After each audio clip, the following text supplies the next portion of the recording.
هذه الأبيات تعزية ومواساة إلى الشيخ عبد لطف نشطان وإلى أخوه دارس لطف نشطان.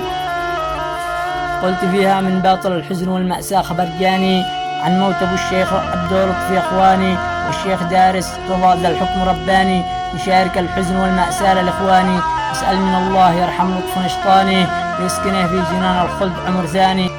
يا لطف نشطان لما ترحل وتنساني؟ قال السبب كليتين بالجوف تعباني. قلت الله الله يا راحم كل إنساني، تغفر وترحم لأبو دارس وترعاني. فارقت أهلك وللأبناء الاثنان، والصاحب الجيد وخلانك والأعمامي، ربيت إذنين نفخر بك مدى زماني.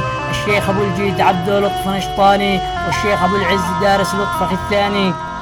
نثبت ونشمخ في بوت جبال على الجاني، ما نقبل الذل ولا نركع مدى عوامي، إلا لمن سبح له الأحجار واشجاري، إلا لمن سبح له الأحجار واشجاري. وسلامتكم.